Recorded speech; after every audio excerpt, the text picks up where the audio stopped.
Hi అండి, అందరికీ నమస్తే. వెల్కమ్ టు ఈ అమ్మ చేతి వంట. ఈరోజు రెసిపీ ఏంటంటే చికెన్ కర్రీ. చికెన్ కర్రీని అయితే చాలా విధాలుగా చేస్తారు, కానీ ఈ స్టైల్లో చేస్తే స్మెల్తో కూడా సూపర్ టేస్ట్, అంటే టేస్టీగా, కారంగా, గరంగా అయితే చాలా సూపర్ టేస్టీగా ఉంటుంది. అలాంటి టేస్టీ అయిన చికెన్ కర్రీని మన అమ్మమ్మ వాళ్ళు మన పాతకాలంలో ఏ విధంగా తయారు చేస్తారో ఆ వీడియోనైతే ఇప్పుడైతే మనం చూసేస్తాము. మామూలుగా అయితే చికెన్ మ్యాగ్నేట్ చేసి పెట్టుకుంటాం. ఇక్కడ నేను మ్యాగ్నేట్ చేయకుండానే ఇవి చేసుకుంటా ఉన్నాను. ఇప్పుడు చికెన్ అయితే బాగా ఉప్పు వేసి అయితే కడిగైతే ఉంచుకుంటే నీసు వాసన అనేది రాకుండా ఉంటుంది. నేను 3 times అయితే వాష్ చేసుకొని ఉప్పు నీళ్ళల్లో కడిగైతే 10 నిమిషాలు పెట్టుకొని మనం చికెన్ని సపరేట్ చేసుకోవాలి. ఇక్కడ నేను 2 పెద్ద ఆనియన్లు తీసుకొని 2 వెల్లుల్లిపాయలు అయితే తీసుకొని వలిచి అయితే పెట్టుకున్నాను. ఇక్కడ ఆయిల్ అయితే ఒక 3 స్పూన్ల ఆయిల్ అయితే వేసుకొని ఈ వెల్లుల్లిపాయలు, ఆనియన్, పట్ట, మొగ్గ, పట్ట, ఇలాచి, గ్రాంబ్ అంటే అనాస పువ్వు అది వేసి మిక్సీ అయితే పట్టుకున్నాను. ఈ స్మెల్ అయితే సూపర్గా ఉంటుంది. మనం విడిగా వేసేదానికంటే కూడా ఈ విధంగా పొడి మిక్సీలో వేస్తే టేస్ట్ అయితే చాలా సూపర్గా ఉంటుంది.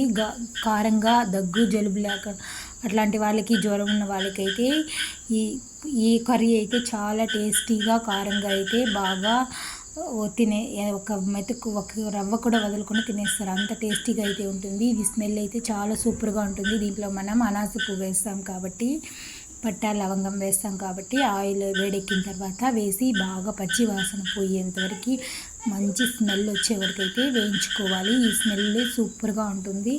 ఈ విధంగా వేయించిన తర్వాత మనం కడిగి పెట్టుకున్న చికెన్ అయితే పసుపు అయితే వేసినాను. ఇక్కడ నేను ఇంకేం వేయలేదు. చికెన్ అయితే వేసుకొని బాగా కలిపి మిక్స్ చేసుకున్నాక ఇప్పుడు నేను ఇంట్లో ధనియాల పొడి, కారం అయితే కొట్టించుకున్నాం కాబట్టి ఆ కారం 2 స్పూన్లు వేసినాను. ఆచి కారం అయితే 1 స్పూన్ వేసినాను. ఇక్కడ నేను ఆల్రెడీ ధనియాల పొడి వేసేసినాను కాబట్టి ధనియాల పొడి వేయలేదు. ఇంట్లోనే చేసుకున్న హోమ్మేడ్ గరం మసాలాలో అది అయితే 1 స్పూన్ వేసుకున్నాను. పసుపు అయితే కొంచెం వేసుకొని చికెన్కి తగినంత సాల్ట్ అయితే వేసుకొని బాగా మిక్స్ చేసుకొని హై ఫ్లేమ్లో పెట్టి కొంతసేపు ఉడికిన తర్వాత మీడియం ఫ్లేమ్లో పెట్టి మూత పెట్టి అయితే చికెన్ని బాగా ఉడికించుకోవాలి. ఈ విధంగా ఒక 10 నిమిషాలు ఉడికిందంటే తీసి చూసినామంటే మూత తీసి చూసినామంటే చికెన్ అయితే బాగా ఉడికిపోయి ఉంటుంది. ఇప్పుడు మనమైతే వాటర్ గీటర్ అంతా ఏం వేయాల్సిన అవసరమే లేదు దీంట్లో. ఇక్కడ నేను చిన్న టమోటాలు అయితే ఒక 3 తీసుకున్నాను గ్రేవీ కోసం.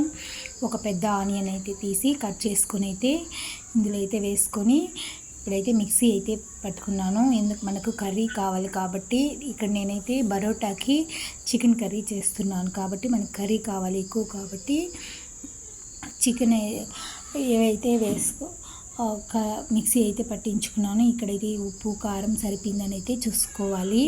ఇప్పుడు మనం చూస్తే చికెన్ అయితే బాగా ఉడికిపోయి ఉంటుంది. ఉడికిపోయిన తర్వాత మనం పేస్ట్ చేసి పెట్టుకున్న టమాటా పేస్ట్ అయితే ఇందులో వేసేస్తే చికెన్ కర్రీ చాలా సూపర్గా టేస్టీగా ఉంటుంది. ఇక్కడ నేను బరోటాకి అయితే మైదా పిండి చక్కెర, ఉప్పు అయితే వేసి కలిపి పెట్టుకునేసినాను. ఇప్పుడు మనం చికెన్ కర్రీ అయితే ఉడుకుతుంది కాబట్టి మనం టమాటాలు పేస్ట్ అయితే వేస్తే కర్రీకి సరిపోతుంది. వేసి మూత పెట్టి అయితే ఉడికించుకుంటే చికెన్ కర్రీ అంటే చాలా టేస్టీగా ఉంటుంది. బాగా ఆయిల్ పైకి తేలేంత వరకు మనం పిండిని అయితే ఎంత బాగా కలుపుకుంటామో మనకు పరోటా అయితే అంత సాఫ్ట్గా వస్తుంది. ఇంట్లోనే ఈజీగా చేసుకునే ప్రాసెస్లో అయితే పరోటాని మనం ఇంట్లో చేసుకుంటే చిన్నపిల్లలు కూడా మెత్తగా గట్టి అవ్వకుండా సాఫ్ట్గా ఉండాలి అంటే మనం నూనె వేసి చక్కెర, సాల్ట్ 1 స్పూన్ వేసి కలుపుకున్నామంటే పరోటా ఎర్రగా వస్తుంది.